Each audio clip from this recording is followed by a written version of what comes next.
በደንብ ገባኝ። በኃይሉ በጣም ካሰብኩት በላይ አረመኔና ጨካኝ የሆነ ሰው ነው። ቆይ እንዴት የገዛ ጓደኛውን ይገላል? በዚህ ልክ ግን ጨካኝ አይመስለኝም ነበረ። ለዚህ ኃጢአቱ እናስከፍለዋለን። አሁን በዚህ ምክንያት ካላስቆም ነው ይህ ሰውዬ መቼም ቢሆን ሊያቆም አይችልም።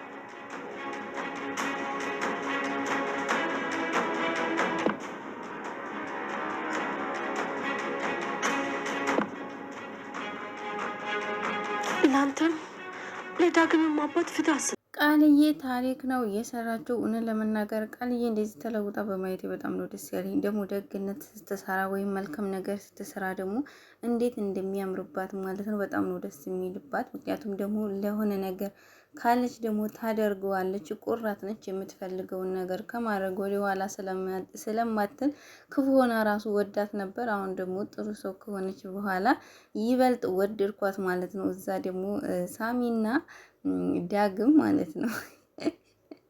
ወይኔ ሳሚና ዳግም ወይ ሳሚ ግን ሳሚዬ ግን ያው ምርጥዬ ነው። ግን ዳግም በጣም ነው የሚያናድደው ማለት ነው። ምናለው ብሌንን ቢተዋት፣ ምክንያቱም ሳሚ ነው ብሌንን መጠበቅ የሚችለው። ሳሚ ዳግም ግን ምንም ማድረግ አይችልም። ቀናተኛ ልክ እሱ ደግሞ የእሱ ቅናት ደግሞ ከሴት የባሰ ቅናተኛ ሆኗልና በጣም ከመጠን በላይ የበዛ ቅናት ነው ዳግም ያለበት እና ለሳሚ ቢተዋት ብሌንን አሪፍ ነበረ።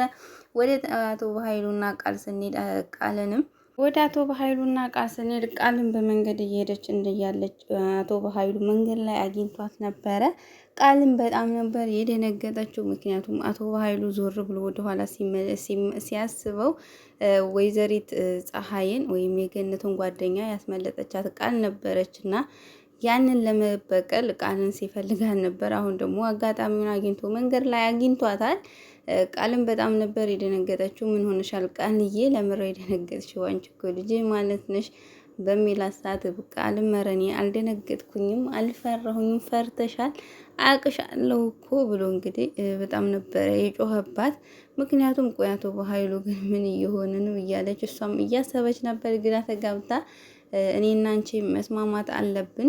እኔም ወደ ቤት እመልስሻለሁ፣ አንቺ ደግሞ ገነት ጋር ያለውን ፋይል ታምጭልኛለሽ በሚላት ሰዓት ይሄንን አላደርገውም፣ ወደ ቤትም ከተመለስኩኝ ብሌን የሰላም ልጅ መሆኗን ለመናገር ነው እንጂ እዛ ቤት ድጋሚ አልመለስም በምትለው ሰዓት እንዴ ቃል ምን ሆነሻል? አሁን እኮ እንደዚህ የምትዩ ችጋር ስለጠበሰሽ ነው። አሁን ወደ ድሎትሽ ቤትሽ ስመልስሽ ወደ ድሮ ማንነትሽ ትመለሻለሽ በሚላት ሰዓት እንግዲህ እሷ ምንም መልስ አልሰጠችውም። ምክንያቱም አቶ በኃይሉ አሁን ላይ ሁሉም ነገር እንደሚፈልገው እየሆነለት አይደለም። ጆን ራሱ ወይዘሮ ሰላምን ብሌንን እንዲሁም ሳሚን ለማስገደል አስገብቶት ነበር ሰላም ቤት። ጆን ራሱ ምንም እየሰራ አይደለም። ሳሚ ራሱ እንዴ ይሄ ሳሚ እኮ የኔ ኩያ ነው እንዴት ነው ሲጀመር በዛን ሰዓት እናትና አባቴን ሊገል የነበረው።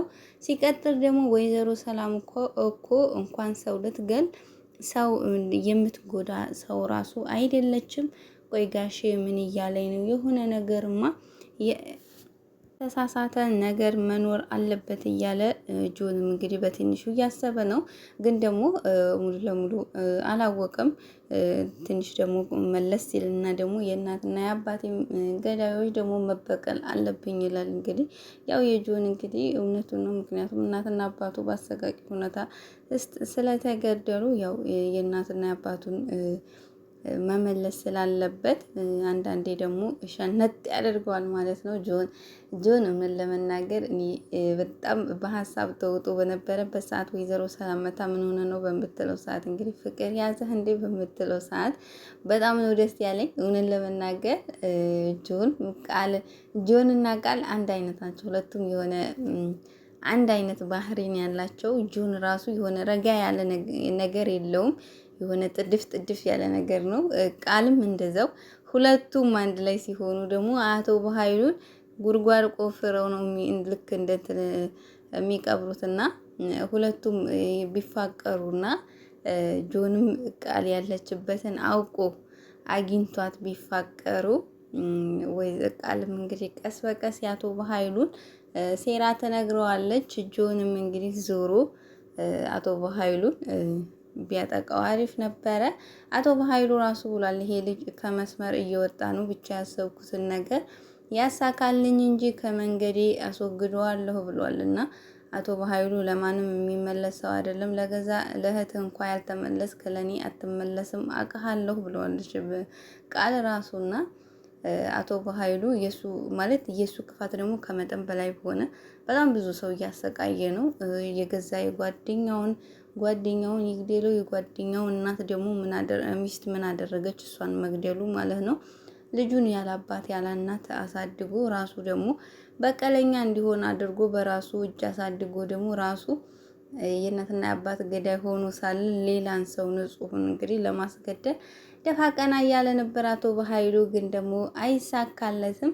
ወይዘሮ ገነትም ሰላም ደውላላት ነበረ። ሰላምን በጣም ይቅርታ አድርጊልኝ ወይዘሮ ገነት እኔ አጥፍቻለሁ በምትላት ሰዓት አንዳችን መሸነፍ ስላለብን ይቅርታ አድርጊልሻለሁ፣ ግን ደግሞ ምንም አላጠፋሽም ወይዘሮ ሰላም እባክሽ ልጄን አገናኝ ናፍቃኛለች በምትላት ሰዓት ብሌን አላልኩም ቃል ይቅርታ፣ ቃልም ቤት አልነበረችም ከወጣች ቆይታለች። ዳግም ጋር እኮ ነበር የወጣችው እዛ አልመጣችም ወይ በምትላት ሰዓት አላየኋትም፣ ወይኔ መንገድ ላይ ደግሞ እኮ በኃይሉ አግኝቷት እንዳይሆን እያለች ወይዘሮ ገነት በምትጨነቅ ሰዓት እንዴት ነው ታዲያ ከወጣች ከቆየች እስካሁን ዝም ብለሽ እየተቀመጥሽው? ገነት የሆነ ነገር አርጓት ኖሮ ወይኔ ልጄን እኔ ነኝ እኮ ልጄን አለማመን ያቃተኝና እኔ ነኝ ልጄን ለዚህ ሁሉ ያበቃዋት፣ ልጄ ይቅርታ አድርጊልኝ እያለች ወይዘሮ ሰላም እያለቀሰች በነበረችበት ቃል መታለች። ወይዘሮ ሰላም አታስቢ ቃል መታለች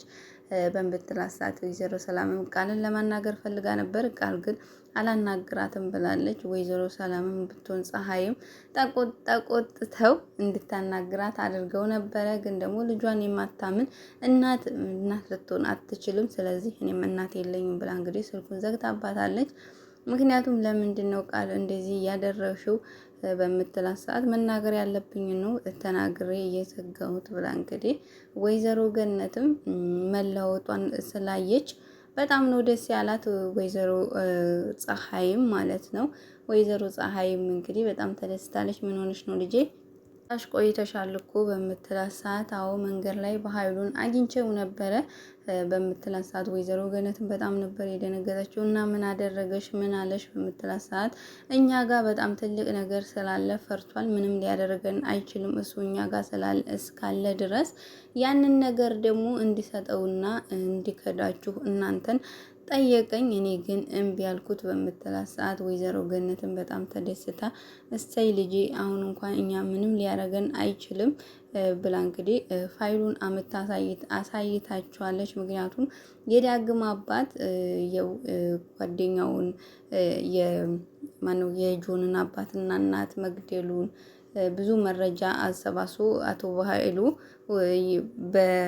በንግድ ውስጥ የሆነ ወንጀል ሲሰራ ያንን ሲቃወም ነው እንግዲህ የዳግም አባትም የሞተ እንዲሁም የጆንና እናትና አባትም የተገደሉት። አቶ በኃይሉ አስወገዳቸው። አቶ በኃይሉ ከገደላቸው በኋላ ሌላ ሰው ገደለ ብሎ አሳበበ። ልጅም ነበራቸው። ልጃቸው ግን የት እንዳለ አይታወቅም ብላ እንግዲህ ወይዘሮ ገነት ፋይሉን ለቃል በምሰጣት ሰዓት ቃልዬም እንግዲህ ላንተም እናትና አባት ለዳኒ አላልኩም ለዳግም እናትና አባትም ቢሆን ፍትህ አሰጣለሁ ብላ እንግዲህ ቃል ገብታለች። ለመናገር በጣም ነው ደስ ያለኝ። ቃልዬ እንግዲህ አሁን ይህን ሁሉ እውነት ካወቀች በኋላ እንዳትቀየር ወይም ደግሞ እዛ ወይዘሮ ሰላም ቤት ለመግባት ብቻ ብላ ጥሩ ሰው የሆነች እንዳይሆን ብቻ ማለት ነው። በዚሁ ከቀጠለችበት ያው የድራማውን ፍጻሜ እየደረሰ ይመስላል። ብሌንም እናቷን የምታገኝበት አቶ በኃይሉም ፍርዱን የሚያገኙበትና አቶ በኃይሉን ግን ጆን የሚገለው ይመስለኛል። ምክንያቱም በጥላቻ ሞልቶ ነው ጆንን ያሳደገው። የእናትና የአባት ገዳዮች እያለ ራሱ ሳይነግረው ግን ደግሞ የገዛ እህቱንና ንጹሖችን ለማስገደል እንትን ስላለ ጆን ያወቀለታ ያለ ርህራሄ እዛው ጸጥ የሚያደርገው ይመስለኛል፣ እንደኔ ሀሳብ ማለት ነው። አደራ ድራማ እንግዲህ ለብዙዎቻችን ለስደተኞች በብዛት ደግሞ ልጅ ወልደን መተን ብዙ አመት 5 በቃ ልጆቻችን በሰላም እየኖሩ ነው። እናታቸው ማጥላቸው ተሰዳለች አክስታቸው ጋር። አያቶች እንኳ በጣም ጥሩ ናቸው፣ አክስቶችም ጥሩ ናቸው። ያው እንደዚሁ እንደ አቶ በኃይሉ አንዳንድ መጥፎ አጎትም እንዳሉ ሁሉ ያማለያ አባትም ቢሆን ያው አሁን ላይ አባትም ቢሆን በጣም ከፍቷል። ምክንያቱም እንጀራ እናት ስለሚያገባ እንጀራ እናትም እንደ ራስ ልጅ አርጋ አትይዝምና ያው ልጆች ወልዳችሁ እየመጣችሁ በጊዜ ገባ ብላችሁ 2 ዓመት ይበቃችኋል። ሰብሰብ ብላችሁ ልጆቻችሁን አሳድጉ። ብር ከልጆቻችሁ ሊበልጥባችሁ አይገባም ማለት ነው። ልጆቻችሁ ደግሞ አንዴ ከተበላሹ መመለሻው መጥፎ ነው። ምክንያቱም ከባድ ነው የሚሆነው። ብቻ በጣም ደስ የሚል ትምህርት አለው። የሆነ ድራማ ነበረ እንደዚሁ ከአደራ ጋር የሚመሳሰል ግን ለምን እንደተቋረጠ ባላቅም በጣም የሚያሳዝንና እያለቀስኩ ያየሁት ድራማ ነበረ። ያው ታላቋረጡትና የሚቀጥል ከሆነ እሱንም በቀጣይ ይዤላችሁ የመመጣ ይሆናል። ለኛ ለስደተኞች ብዙ ትምህርት ነው ያለው። በተለይ ልጆቻችሁን ወልዳችሁን ለምትመጡ አደራ ድራማ እንግዲህ እውነትም አደራ ተሰጥቶት አደራውን የበላተው በኃይሉ ይህን ይመስላል። በቀጣይ እስከምንገናኝ